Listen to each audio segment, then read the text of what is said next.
Price the lord, praise the lord, hallelujah, hallelujah. റോമാലേഖനത്തിന്റെ 12-ാം അധ്യായം 1-ാം വചനം. പൗലോസ്ലീഹ ഇങ്ങനെ സ്നേഹത്തോടെ പറയാണ്, ആകയാൽ സഹോദരരെ, ദൈവത്തിന്റെ കാരുണ്യം അനുസ്മരിച്ചുകൊണ്ട് ഞാൻ നിങ്ങളോട് അപേക്ഷിക്കുന്നു. എന്താണ് പൗലോസ്ലീഹയുടെ അപേക്ഷ? നിങ്ങളുടെ ശരീരങ്ങളെ വിശുദ്ധവും ദൈവത്തിന് പ്രീതികരവുമായ സജീവ ബലിയായി സമർപ്പിക്കുവിൻ.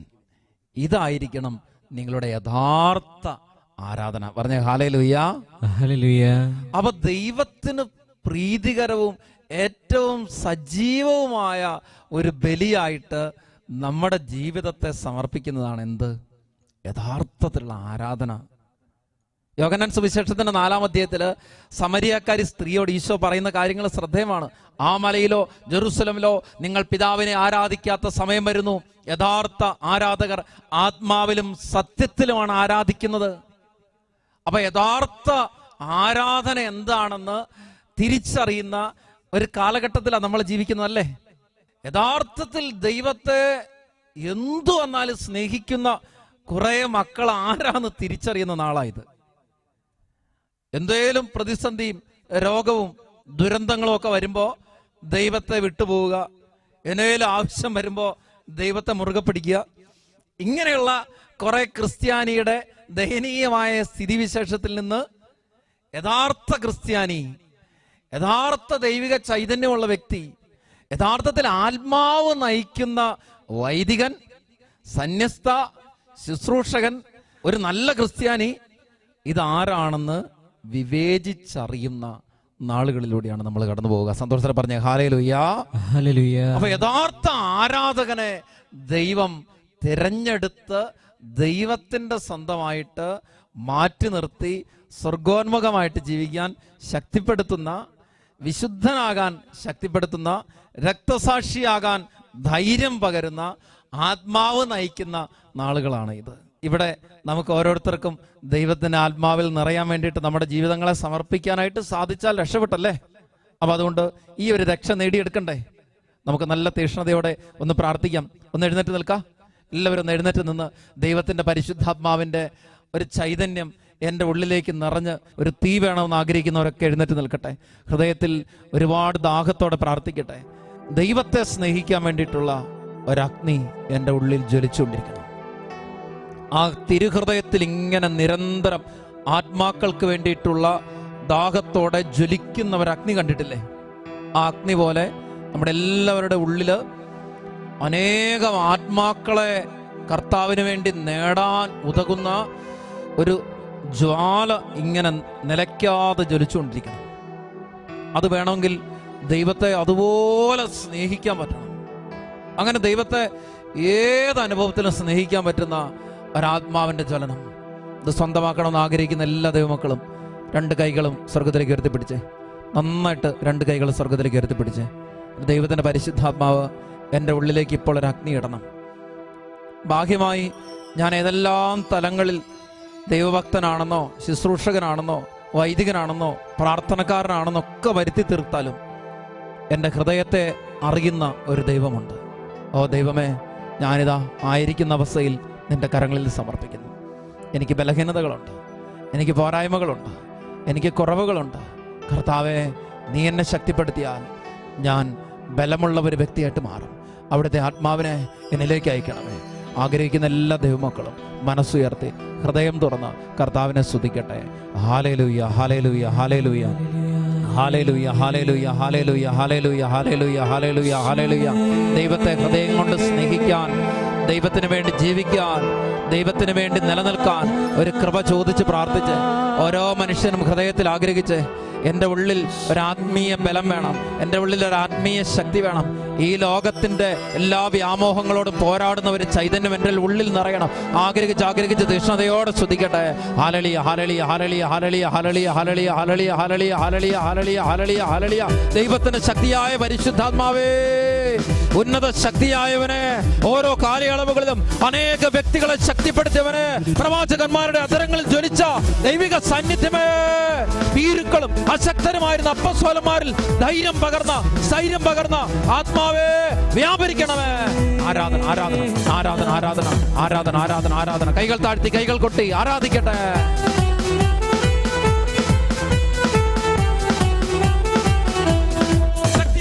സർവശക്തൻ കൂടെയുണ്ട്, ദൈവശക്തി എന്നിലുണ്ട്, ദൈവ പൈതൽ ഞാൻ ഭയപ്പെടില്ല, അത്യുന്നതൻ കരം കൂടെയുണ്ട്. പ്രാർത്ഥിക്കാം. സർവശക്തൻ കൂടെയുണ്ട്, ദൈവശക്തി എന്നിലുണ്ട്, ദൈവ പൈതൽ ഞാൻ ഭയപ്പെടില്ല, അത്യുന്നതൻ കരം കൂടെയുണ്ട്. താതന്റെ വാഗ്ദാനമേ ഉയർത്തിക്കൊട്ടി പരിശുദ്ധ റൂഹായേ, ആമേൻ ആമേൻ. താതന്റെ വാഗ്ദാനമേ പരിശുദ്ധ റൂഹായേ, ഉന്നത ശക്തിയെ നിത്യസഹായക ഞങ്ങളിൽ നിറയണമേ. ഉന്നത ശക്തിയെ താതന്റെ വാഗ്ദാനമേ പരിശുദ്ധ റൂഹായേ, ഉന്നത ശക്തിയെ നിത്യസഹായക ഞങ്ങളിൽ നിറയണമേ. ആരാധന ആരാധന ആരാധന ആരാധന. താതന്റെ വാഗ്ദാനമേ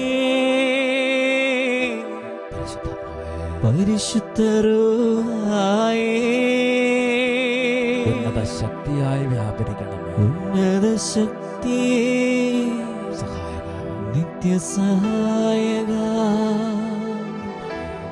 ഞങ്ങളിൽ നിറയണമേ.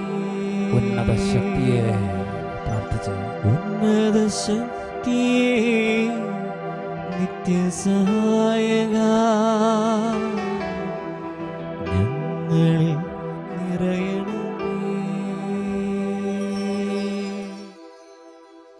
Hallelujah hallelujah hallelujah hallelujah. നോക്കിയിരിക്കാം. ഇടവകയിലെ ശുശ്രൂഷ ചെയ്യുന്ന നാളുകളില് വലിയ നോമ്പിലെ വിശുദ്ധ വാരത്തോടനുബന്ധിച്ചുള്ള ഒരു ദിവസത്തെ കാര്യം ഞാൻ ഓർക്കുകയാണ്. പെസഹ വ്യാഴാഴ്ച വൈകിട്ട് അപ്പം മുറിക്കലൊക്കെ കഴിഞ്ഞ് ഞാനിങ്ങനെ മുറിയിലിരിക്കുമ്പോൾ ഒരു ലോറി കൊണ്ട് നിർത്തി, കുറേ ആൾക്കാരുണ്ട്. അവരിങ്ങനെ വന്ന് വണ്ടിയിൽ നിന്ന് ഇറങ്ങി. ഒരാളെന്നോട് വന്ന് പറഞ്ഞാ കുരിശ് ഒന്ന് വെഞ്ചരിക്കണം. ഞാൻ ചോദിച്ചു, ഇതെന്ത് കുരിശാണിത്? നോക്കുമ്പോൾ ഒരു 10 പേരെടുത്ത പൊങ്ങിയല്ലാത്ത ഒരു വലിയ കുരിശും കൊണ്ട് വന്നിരിക്കുകയാണ്, ഒരു വലിയ ലോറിയിൽ. അപ്പം ഞാൻ ചോദിച്ചു, ഇതെങ്ങോട്ടാണ്? ഞങ്ങൾ കുരിശുമല കയറ്റത്തിന് പോവാച്ചാ.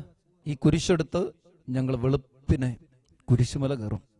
ഞാൻ നോക്കുമ്പോൾ പലതിനും നേരെ ലെവലായിട്ട് നിൽക്കാൻ പറ്റുന്നില്ല. ചില തണ്ണിയൊക്കെ വിട്ട് ഇങ്ങനെ പ്രത്യേക അവസ്ഥയിലാണ്. എന്തിനു പോകുവാണ്? ഈ കുരിശെടുത്ത് ത്യാഗം ചെയ്ത് കുരിശുമല കയറി ആ കുരിശ് അവിടെ എത്തിക്കണം. അതിനുവേണ്ടി പോവാണ്. ചിലർ ആദ്യമായിട്ട് കാണുകയാണ്. ഞാനവിടെ ചെന്നിട്ട് കുറച്ച് വർഷമായി. ചേട്ടൻ, ഞാൻ ഇന്ന സ്ഥലത്തെ വീട്ടിലെ ഈടവകയല്ലേ? ഈടവകയാ? പള്ളി കാണാറില്ലല്ലോ. ഞാനിങ്ങനെ ഓരോ പണിയൊക്കെ ആയതുകൊണ്ട് വരാൻ പറ്റുന്നില്ല. പക്ഷെ എന്തും അടക്കുന്നില്ല. ഈ തീഷ്ണത കൊണ്ട്. എന്തിന്റെ തീഷ്ണത? കർത്താവിന്റെ കുരിശുമരണത്തോടുള്ള തീഷ്ണത കൊണ്ട്. ഇത്രയും ഭാരമുള്ള കുരിശും ചുമന്നുകൊണ്ട് കയറുകയാണ്. ഈ കുരിശുമല കയറിയിട്ട് അതവിടെ സ്ഥാപിക്കണം. എന്നാ ആത്മീയതയല്ലേ! ഇപ്പോ കോവിഡൊക്കെ വന്നുകൊണ്ട് ഇതുപോലെയുള്ള സംഭവങ്ങളൊന്നും സത്യം പറഞ്ഞാൽ നടക്കുന്നില്ല. ഈ ബാഹ്യമായ പരിപാടികൾ ഒന്നും നടക്കുന്നില്ല. ചിലപ്പോൾ ചില കല്യാണത്തിനൊക്കെ എന്താണ്, എന്തൊരു തിമിർപ്പടിയാണല്ലേ. ഞാൻ ഓർക്കുന്നുണ്ട്, അച്ഛനെ വിളിക്കുക, അച്ഛാ തലേന്ന് പ്രാർത്ഥനയ്ക്ക് വരണം അച്ഛാ. വലിയ ആൾക്കാരും ബഹളമൊക്കെ ആയിരിക്കല്ലേ, വരുന്നില്ല. അയ്യോ എൻ്റെ അച്ഛൻ അങ്ങനെ പറയരുത്. പ്രാർത്ഥനയെ അനുഗ്രഹമില്ലാതെ ഞങ്ങളുടെ കുടുംബം, അവൻ്റെ ജീവിതം കട്ട പുകയാച്ചാ. അച്ഛൻ എങ്ങനെയാണേലും വന്ന് പ്രാർത്ഥിക്കണം. അങ്ങനെ ഇത്രയും തീക്ഷ്ണതയോടെയുള്ള അപേക്ഷ കാണുമ്പോൾ പോകാതിരിക്കുമോ? പോവാണ്. അവിടെ ചെല്ലുമ്പോൾ എല്ലാ സജ്ജീകരണങ്ങളും ഉണ്ട്. 36 കൂട്ടം ഭക്ഷണത്തിനുള്ള തട്ടുകടകൾ തയ്യാറാക്കിയിട്ടുണ്ട്. ഗാനമേളയ്ക്കുള്ള സർവ്വ സംഭവങ്ങൾ റെഡിയാക്കിയിട്ടുണ്ട്. അവിടെ ആ സ്റ്റേജിലാണ് അച്ഛൻ്റെ പ്രാർത്ഥന പരിപാടികൾ നടത്തുന്നത്.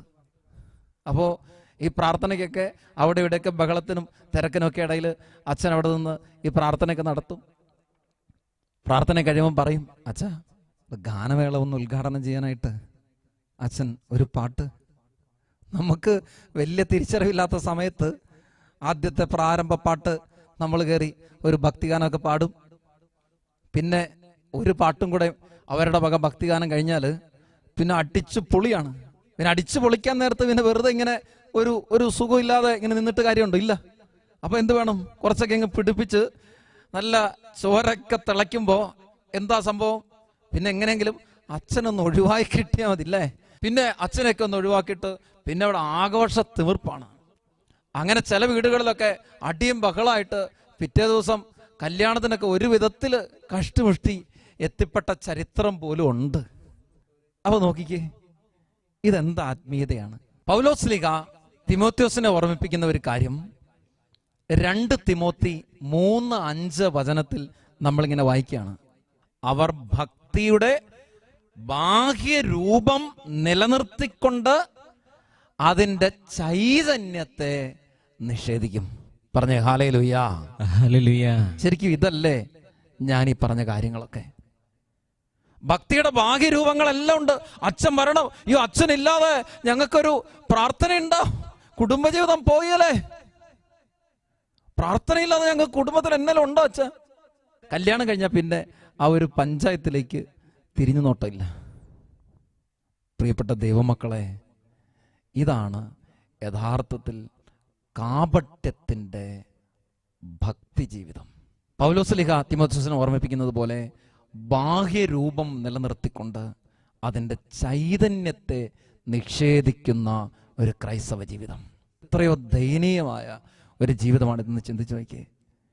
ഈ ബാഹ്യരൂപം നിലനിർത്തുന്നവർക്ക് ഈ നാളുകളിൽ ഒത്തിരി സങ്കടമാണ്. പറ്റുന്നില്ല. അല്ലെങ്കിൽ തിരുനാളൊക്കെ പെരുന്നാളാക്കി മാറ്റിയിട്ട് അടിച്ചു പൊളിക്കല്ല അങ്ങോട്ടില്ലേ? ചെണ്ട മേളം, എന്താണ് ഒരു ഇടപാട്! എത്ര ചെണ്ട ടീമാണ്, എത്ര ബാൻഡ് സെറ്റ് ടീമാണ്. ഞാൻ ഓർക്കാണ്, സെമിനാരി പഠിച്ചിരുന്ന കാലഘട്ടങ്ങളിൽ ഞായറാഴ്ചയിലുള്ള വൈദിക പരിശീലന കാര്യം കഴിഞ്ഞ് തിരിച്ചു മടങ്ങാണ്. ആ സമയത്ത് ഇങ്ങനെ വല്ലാത്ത ബഹളവും ഒച്ചപ്പാടും കേൾക്കാം. ഞാനിങ്ങനെ പുറത്തേക്ക് തലയിട്ട് നോക്കുമ്പോൾ ഹൈവേയുടെ ഒരു ഭാഗം മുഴുവൻ ആളുകൾ നിറഞ്ഞിരിക്കുകയാണ്. ഒരു പ്രദക്ഷിണം ഇങ്ങനെ പോവുകയാണ്. അതിന് ഏറ്റവും മുമ്പിലായിട്ടുള്ള ഭാഗത്തേക്ക് നോക്കുമ്പോണ്ടല്ലോ, ഈ റോഡിന്റെ മധ്യഭാഗത്തെ വരയിൽ മുഴുവനും കതിന നിരത്തി വെച്ചിരിക്കുക. എവിടെ? നാഷണൽ ഹൈവേയുടെ മധ്യഭാഗത്ത് ഇങ്ങനെ കതിന നിരത്തി വെച്ചേക്കുക. പറഞ്ഞാൽ നമ്മൾക്ക് വിശ്വസിക്കാൻ പറ്റുന്നില്ലല്ലേ? വിശ്വസിക്കാൻ പറ്റും. ആ നാട്ടിലുള്ളവർക്ക് ഇത് സാധാരണ കാഴ്ച. മലബാറിലുള്ള എനിക്കിത് ആദ്യത്തെ കാഴ്ചയായിരുന്നു. അപ്പൊ ഞാൻ ഓർക്കാണ്, എന്താണ് ഒരു ആഘോഷമില്ലേ ഈ 50 തിരുനാള്, അതിന്റെ ആഘോഷങ്ങള്, 8-ാം ഇടം എന്നൊക്കെ പറഞ്ഞ് ഒരു വല്ലാത്ത ആഘോഷങ്ങളും അതിന്റെ ആർഭാടങ്ങളും ഒക്കെ ആയിട്ട് നീങ്ങിയ ഒരു നാളുണ്ടായിരുന്നില്ലേ? ഇപ്പൊ പുണ്യാളനും ഇല്ല, വെടിക്കെട്ടും ഇല്ല, ചെണ്ട നിർത്തിക്കൊട്ടലും ഇല്ല, ഒന്നും പറ്റുന്നില്ല. അതില്ലാതെ വരുമ്പോ വല്ലാത്ത ഒരു വിഷമമാണ്. ആത്മീയത ചോർന്നു പോകുന്നു പോലും. എവിടുന്ന്? പ്രിയപ്പെട്ടവർ, ഞാൻ പറഞ്ഞു വെച്ചത് ഇതൊക്കെ ബാഹ്യമായ ഒരുപാട് ആഘോഷങ്ങളുടെ ആചരണങ്ങളുടെ തല. ചെണ്ടമേളങ്ങളുടെ ഓരോ വാർഡ് തിരിച്ചുള്ള, വാർഡും യൂണിറ്റും തിരിച്ചുള്ള ചെണ്ടമേളങ്ങളില് ഓരോ വാർഡുകൾ ഇങ്ങനെ മത്സരിച്ച് നിൽക്കുക. 1 മിനിറ്റ് ഒരു വാർഡിന് കൂടിയപ്പോ അവിടെ അടിയും ബഹളവും നടന്നത് പിടിച്ചു മാറ്റാൻ വേണ്ടിയിട്ട് വികാരിയച്ഛനും കൊച്ചച്ഛനും ബ്രദറായിരുന്ന ഞാനും ഒക്കെ പോയ നാളുകൾ ഞാൻ ഓർക്കുന്നുണ്ട്. നോക്കിക്കേ പ്രിയപ്പെട്ടവരെ, എന്താണ് സത്യത്തില് ഇതിൻ്റെയൊക്കെ അന്തരാർത്ഥം എന്ന് പറയുന്നത്? അവിടെ വിശുദ്ധന്റെ രൂപത്തിന് മുമ്പിൽ ചെണ്ടമേളം നടത്താനായിട്ടുള്ള തീഷ്ണത. എന്തിനു വേണ്ടിയിട്ട്? വെറുതെ ഒരു ഭാഗ്യമായി കാണിച്ചു കൂട്ടാനായിട്ടുള്ള ചില കാര്യങ്ങൾ. അതിനപ്പുറത്തേക്ക് വിശുദ്ധനോടുള്ള സ്നേഹം കൊണ്ടോ, വിശുദ്ധന്റെ ജീവിതത്തെ അനുകരിക്കാനോ, കർത്താവ് മിശിഹായുടെ ജീവിതത്തോട് ഐക്യപ്പെടാനുള്ള തീഷ്ണതയാണോ അത്? ഒന്നുമല്ല. വെറുതെ ഭാഗ്യമായിട്ട് അവനവന്റെ പേരും പ്രശസ്തിയും കാണിക്കാനായിട്ടുള്ള ഭൗതികമായ മേഖലകളിലുള്ള ആഗ്രഹം മാത്രം. ഓരോരുത്തരുടെയും കുടുംബത്തിന്റെ പേരും പത്രാസും ഒക്കെ ഇങ്ങനെ മറ്റുള്ളവർക്ക് മുമ്പിൽ പ്രദർശിപ്പിക്കാനായിട്ടുള്ള ഒരവസരം മാത്രമായിട്ടും കുടുംബങ്ങളും സമുദായങ്ങളും ചിലപ്പോൾ എന്തിന് രാഷ്ട്രീയ പിൻബലത്തോടെ യൂണിറ്റുകൾ തമ്മിൽ പോലുമുള്ള കുടിപ്പകകൾ തീർക്കാനുമായിട്ടുള്ള അവസരങ്ങളായിട്ട്, തല്ലും വഴക്കുണ്ടാക്കാനായിട്ടുള്ള ഇടങ്ങളായിട്ട് പോലും, എന്തിന് കൊലപാതകത്തിലേക്ക് പോലും എത്തിപ്പെട്ട ഒരുപാട് തിരുനാൾ ആചരണങ്ങളുടെ ഒരു നശിച്ച കാലഘട്ടം പ്രിയപ്പെട്ടവരെ സഭയ്ക്കുണ്ടായിരുന്നു. ഓർക്കണേ, ഇതൊന്നും ആത്മീയതയുടെ ലെവലേഷൻ ചൈതന്യം ഉള്ളതാണോ? ഈ കാലഘട്ടങ്ങളിൽ നിലച്ചില്ല ഇതൊക്കെ. ഇനി ഒരു പഴയ ദയനീയമായ സ്ഥിതിയിലേക്ക് പ്രിയപ്പെട്ടവരെ തിരിച്ചു മടങ്ങരുത്. ഇത് തിരുനാൾ ആചരണത്തിൽ മാത്രമല്ല കേട്ടോ, ഒരു വ്യക്തിയുടെ സാധാരണ ജീവിതം മുതൽ എടുത്താൽ മതി ഈ കാര്യങ്ങളെ കുറിച്ച്. വൈദികരായാലും സന്യസ്തരായാലും ശുശ്രൂഷകനായാലും ഒരു സാധാരണ ക്രിസ്ത്യാനിയുടെ ജീവിതമായാലും അവരവരുടെ ചങ്ക കൈവച്ച് ആത്മശോധന നടത്തേണ്ട കാലഘട്ടം ഇത്. എങ്ങനെ ആത്മീയ ശുശ്രൂഷകളും കൂദാശാപരമായ കാര്യങ്ങളും ഒഴിവാക്കിക്കൊണ്ട് പോകാമെന്ന് ചില വൈദികരെങ്കിലും ചിന്തിച്ചു പോയ ദയനീയമായ നാളുകൾ ഈ കഴിഞ്ഞ നാളുകളിൽ ഉണ്ടായിരുന്നു. ശുശ്രൂഷകന്റെ യഥാർത്ഥ ആന്തരിക ചൈതന്യമില്ലാതെ വെറുതെ ഭാഗ്യമായിട്ട് മാത്രം സാമ്പത്തിക ലാഭത്തിന് വേണ്ടിയിട്ടോ പേരിനോ പ്രശസ്തിക്കോ ഒക്കെ വേണ്ടിയിട്ടോ ശുശ്രൂഷകനായിട്ട് മധ്യസ്ഥ പ്രാർത്ഥനക്കാരനായിട്ടൊക്കെ ധ്യാന കേന്ദ്രത്തോടോ ആത്മീയ കേന്ദ്രത്തോടോ ഒക്കെ ബന്ധപ്പെട്ട് നിന്നിരുന്നവരായ ചില വ്യക്തികൾ പള്ളിപ്പോക്ക് പോലും ഇല്ലാതെ, പ്രാർത്ഥനയില്ലാതെ, കൂട്ടായ്മയില്ലാതെ ഇങ്ങനെ ലോകത്തിന്റെ അരൂപിയിൽ മാത്രം ജീവിക്കുന്നവരായിട്ട് മാറിയ ഒരു വർഷം ഈ കഴിഞ്ഞ നാളുകളിലൂടെ കടന്നുപോയിട്ടുണ്ട്. എല്ലാവരെയും കുറിച്ചൊന്നും ഞാൻ പറയല്ല, മറിച്ച് ഉള്ളിൽ തീയുള്ള, ഉള്ളിൽ ആത്മാവുള്ള വ്യക്തികളൊക്കെ ജ്വലിച്ചു നിന്ന് പ്രാർത്ഥിച്ച സമയമായത്. അവർക്ക് ഈ കോവിഡ് ഒരു പ്രശ്നമായിരുന്നില്ല, അവർക്ക് പള്ളി അടയ്ക്കപ്പെട്ടതൊരു പ്രതിസന്ധി ആയിരുന്നില്ല, അവർക്ക് ആത്മീയ കേന്ദ്രങ്ങൾ തുറക്കാതെ വന്നത് അവരുടെ ആത്മീയ ജീവിതത്തിൽ ലവലേശം മന്ദതയ്ക്കോ മരവിപ്പിനോ കാരണമായില്ല, മറിച്ച് അവരുള്ളിൽ പ്രാർത്ഥിച്ച് ശക്തിപ്പെട്ടു. ഈ നാളുകൾക്ക് ശേഷം കൂടുതൽ തീക്ഷ്ണതയോടെ ശുശ്രൂഷ ചെയ്യാനുള്ള കരുത്തു നേടുന്ന നാളുകളായിട്ട് അങ്ങനെയുള്ള യഥാർത്ഥ ആത്മീയ ചൈതന്യമുള്ള ശുശ്രൂഷകർക്കും വൈദികർക്കും ഒക്കെ അതിനുള്ള അവസരമായിട്ട് മാറി. മണിക്കൂറുകൾ എനിക്ക് വിശുദ്ധ കുർബാനയുടെ മുമ്പിൽ ചെലവഴിക്കാനായിട്ട് എൻ്റെ പൗരോഹിത്യ ജീവിതത്തിൻ്റെ 40 വർഷത്തിന് ഉള്ളിൽ ലഭിച്ച ഏറ്റവും അനുഗ്രഹപ്രദമായ നാളുകളായിരുന്നു ഇത് എന്ന് സന്തോഷത്തോടെ പങ്കുവച്ച വൈദികരുണ്ട്. എത്രയോ മണിക്കൂർ ഈശോയോട് ചേർന്നിരുന്ന് എനിക്ക് ആത്മാവിൽ ശക്തിപ്പെടാനായിട്ട് പറ്റിയ അനുഗ്രഹത്തിൻ്റെ നാളായിരുന്നു ഇതെന്ന് വലിയ ആന്തരിക ആനന്ദത്തോടെ പറഞ്ഞ സന്യസ്തരുണ്ട്. ഒരല്പം കൂടെ തീക്ഷ്ണതയോടെ എനിക്ക് ഈ നാളുകളിൽ പ്രാർത്ഥിക്കാൻ പറ്റി. ഈ കോവിഡൊക്കെ കഴിയുമ്പോഴത്തേക്കും ശരിക്കും ഒരു പുതിയ ശുശ്രൂഷകളായി എൻ്റെത് മാറണമെന്നുള്ള ആഗ്രഹത്തോടെ ഞാൻ പ്രാർത്ഥിക്കുകയായിരുന്നു, വചനം പഠിക്കുകയായിരുന്നു, ത്യാഗത്തോടെ പ്രാർത്ഥിക്കാനായിട്ട് ദൈവം എന്നെ അനുഗ്രഹിച്ച നാളായിരുന്നു എന്ന് പറഞ്ഞ ശുശ്രൂഷകരുണ്ട്. ഞാൻ ദയനീയമായിട്ട് ഓർക്കുകയാണ് ഈ നാളുകളിൽ ഒരു ശുശ്രൂഷകനെ കുറിച്ച്. അയാള് ഓരോ സ്ഥലം വിൽക്കാനോ മറ്റു കാര്യങ്ങളുടെ വിൽപ്പന നടത്താനോ മറ്റെന്തെങ്കിലും കാര്യങ്ങൾ നടക്കാനോ ഒക്കെ വേണ്ടിയിട്ട് ഇങ്ങനെ പ്രാർത്ഥിക്കുമ്പോൾ അവർക്ക് ആ കാര്യമൊക്കെ സാധിച്ചു കിട്ടിയ ഒരു നന്ദി എങ്ങാനും പറയാനായിട്ട് ഇട വന്നാൽ അപ്പം തന്നെ പറയും, അതെ ഒരു ദശാംശം ഇങ്ങോട്ട് തരണം, എന്നിട്ട് വേണം എനിക്ക് ബാക്കിയുള്ളവരെ സഹായിക്കാൻ. അപ്പൊ എന്നോട് 2-3 പേരിങ്ങനെ വന്ന് പറഞ്ഞു, അച്ഛാ ഞങ്ങൾ ദശാംശം കൊടുത്തിട്ട് വേണം ആ ശുശ്രൂഷകന് ബാക്കിയുള്ളവരെ സഹായിക്കണമെന്ന് പറഞ്ഞ്. എന്താ അച്ഛാ ചെയ്യേണ്ടത്? ഞാൻ പറഞ്ഞു, നിങ്ങൾക്ക് അത്യാവശ്യം ബുദ്ധിയും ബോധമൊക്കെ ഉണ്ടല്ലോ, അതുകൊണ്ട് നിങ്ങൾക്ക് അങ്ങ് സഹായം കൊടുത്താൽ പോരെ. പിന്നെ ആ ശുശ്രൂഷകന്റെ കൈക്കൂടെ മാത്രമേ സഹായം കൊടുക്കുള്ളൂ എന്ന് വല്ല നിർബന്ധമുണ്ടോ?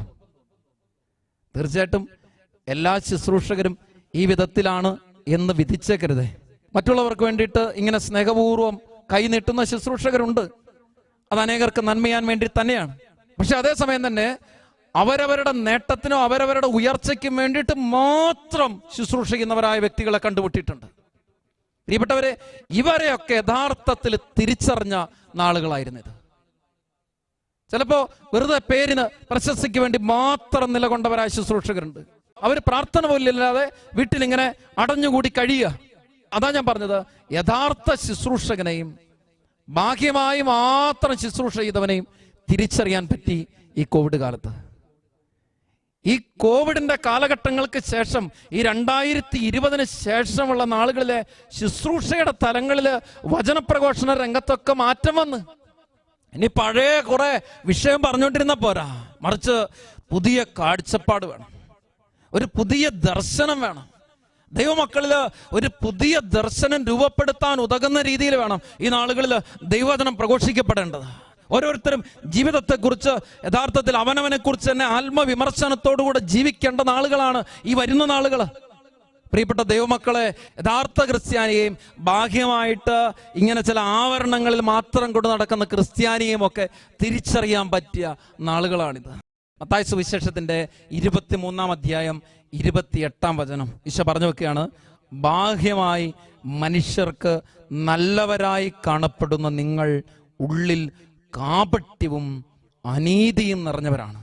നോക്കണേ, ബാഹ്യമായി മനുഷ്യർക്ക് നല്ലവരായി കാണപ്പെടുന്ന നിങ്ങൾ, ആരെക്കുറിച്ചാണ് ഇത്?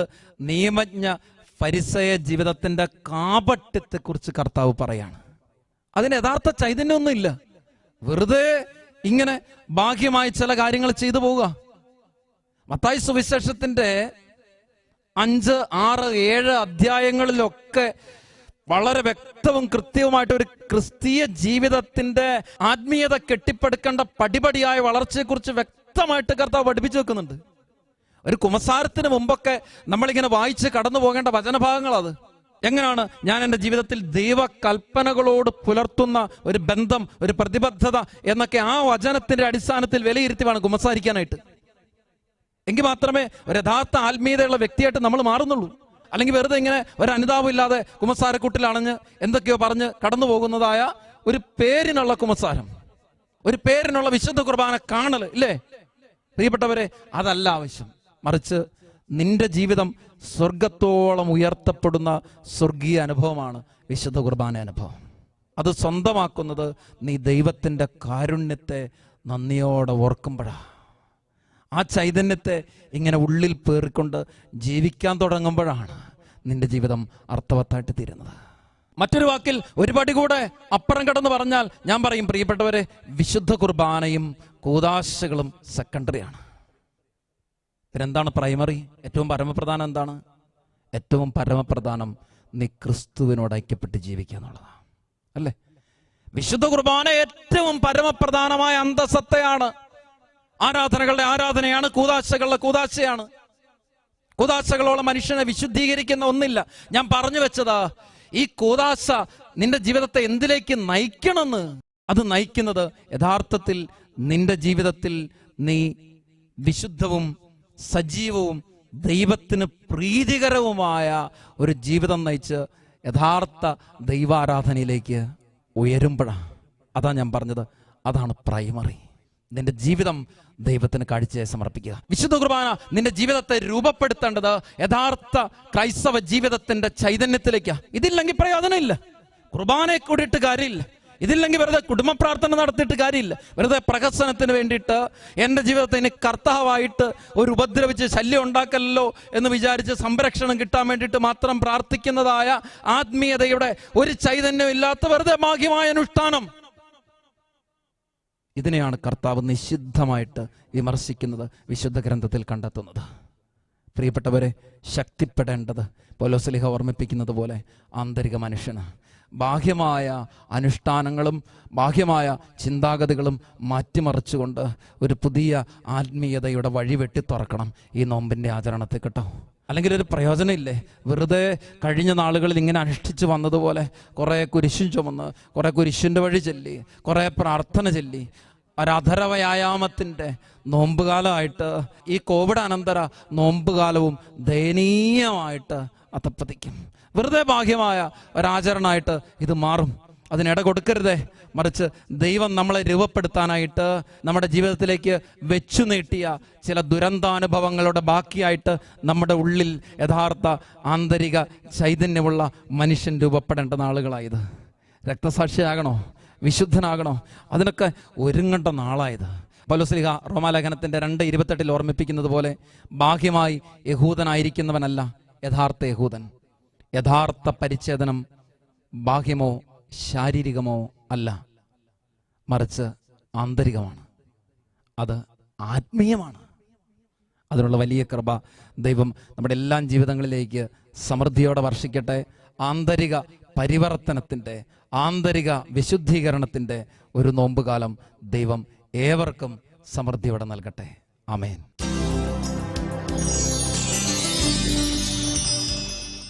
കർത്താവേ, പാപം ചെയ്ത് അങ്ങ് ദാനമായി നൽകിയ ദൈവിക ചൈതന്യത്തെ നഷ്ടപ്പെടുത്തിക്കളഞ്ഞ എല്ലാ ബലഹീന നിമിഷങ്ങൾക്കും മാപ്പ് ചോദിച്ച് പ്രാർത്ഥിക്കുന്നു. കർത്താവേ, ഞങ്ങളുടെ പാപങ്ങൾ, തെറ്റുകൾ കരുണയോടെ ഞങ്ങളോട് പൊറുക്കണമേ. ദൈവിക ചൈതന്യത്തെ നഷ്ടപ്പെടുത്തി ദൈവപിതാവിന്റെ സ്നേഹത്തെ നഷ്ടപ്പെടുത്തി വീട് വിട്ടിറങ്ങിയ ദൂർത്തപുത്രനെ സ്നേഹത്തോടെ മാറോട് ചേർക്കുന്ന സ്നേഹമാണ് അവിടുന്ന് പഠിപ്പിച്ചല്ല. നീതിമാന്മാരെ അല്ല, പാപികളെ വിളിക്കാനാണ് ഞാൻ വന്നതെന്ന് കർത്താവെ അങ്ങയുടെ കാരുണ്യത്തിന്റെ രൂപം അവിടുന്ന് വെളിപ്പെടുത്തി തന്നല്ല. ഓ യേശുവേ, ഞങ്ങളുടെ പാപങ്ങൾ ഓർത്ത് മനസ്തപിച്ച് അങ്ങിൽ പരിപൂർണമായി ശരണപ്പെടുന്നു. അങ്ങയുടെ പീഡാസകനത്തെ, കുരിശുമരണത്തെ ആഴമായി ധ്യാനിക്കുന്ന നോമ്പ് കാലത്തിൽ അവയുടെ യോഗ്യതകളാ ഞങ്ങളുടെ ജീവിതങ്ങളെ വിശുദ്ധീകരിക്കാൻ കൃപ തരണമേ. ഇരുകരങ്ങളും ഹൃദയഭാഗത്തോട് ചേർത്ത് വെച്ച് കണ്ണുകളടച്ച് അനുതാപത്തോടെ പ്രാർത്ഥിക്കുന്നു.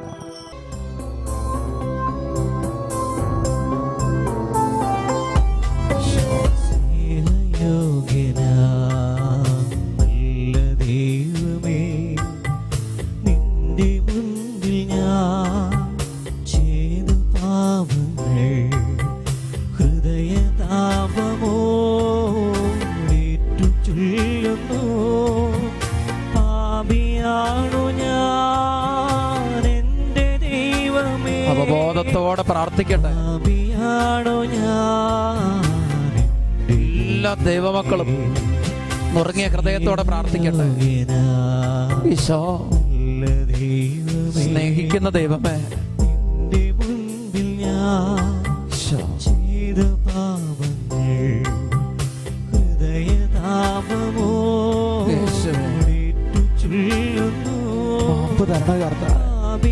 ക്ഷമിക്കണ കർത്താവേ, രക്ഷയിലേക്ക് നയിക്കണമേ കർത്താവേ, രക്ഷയിലേക്ക് നയിക്കണ കർത്താവേ. എല്ലാ ദൈവമക്കളും പ്രാർത്ഥിക്കട്ടെ. ഇരുകരങ്ങളും സ്വർഗത്തിലേക്ക് ഉയർത്തിപ്പിടിച്ച് എല്ലാ ദൈവമക്കളും ജീവിക്കുന്ന കർത്താവിന്റെ നാമത്തെ വിളിച്ചപേക്ഷിക്കുന്ന നിമിഷങ്ങളിൽ, യേശുവിന്റെ നാമത്തെ വിളിച്ചപേക്ഷിക്കുന്ന നിമിഷങ്ങളിൽ കർത്താവ് വാഗ്ദാനം ചെയ്തിട്ടുള്ള രക്ഷ നിനക്ക് തരികയാണ്. മകനെ മകളെ വിശ്വസിച്ച് പ്രാർത്ഥിച്ച് കർത്താവ് യേശുവിനെ വിളിച്ചപേക്ഷിക്കുന്ന എല്ലാവരും രക്ഷ പ്രാപിക്കും. വിശ്വാസത്തോടും ബോധ്യത്തോടും കൂടെ യേശുവിന്റെ നാമത്തെ വിളിച്ച് പ്രാർത്ഥിക്കുമ്പോൾ നിന്റെ പാപങ്ങൾ ക്ഷമിക്കപ്പെടും, നിന്റെ ബന്ധനങ്ങൾ അഴിയും, നിന്റെ തെറ്റുകൾ പൊറുക്കപ്പെടും, നിന്റെ ജീവിതത്തിലേക്ക് ദൈവകാരുണ്യത്തിന്റെ വലിയ പ്രകാശം നിറയും, നിന്റെ നിരാശ മാറും, നിന്റെ അസ്വസ്ഥ മാറും, നിന്റെ ബന്ധനം മാറും, നിന്റെ കുടുംബത്തിലുള്ള അസമാധാനം നീങ്ങിപ്പോകും. വിശ്വസിച്ച് വിളിച്ചേ, യേശുവേ യേശുവേ യേശുവേ യേശുവേ യേശുവേ യേശുവേ യേശുവേ യേശുവേ യേശുവേ യേശുവേ യേശുവേ യേശുവേ യേശുവേ യേശുവേ യേശുവേ യേശുവേ യേശുവേ യേശുവേ യേശുവേ. ആരാധന ആരാധന ആരാധന ആരാധന ആരാധന ആരാധന. ഓരോ വ്യക്തികളിൽ നിന്നും കുടുംബങ്ങളിൽ നിന്നും സകല അസ്വസ്ഥതകൾ നീങ്ങിപ്പോകും. ദൈവ ചൈതന്യം നിറയട്ടെ, ദൈവിക അഭിഷേകം നിറയട്ടെ. ഭാഗ്യമായ ആത്മീയതയുടെ യഥാർത്ഥ ആന്തരികതയുടെ ആത്മീയ ചൈതന്യം പരിശുദ്ധാത്മാവിലൂടെ നിറയട്ടെ. ആരാധന ആരാധന. Hallelujah hallelujah hallelujah hallelujah. കൈകൾ കൂപ്പി ശിരസ്സ് നമിച്ച് പരിശുദ്ധ പരമമാ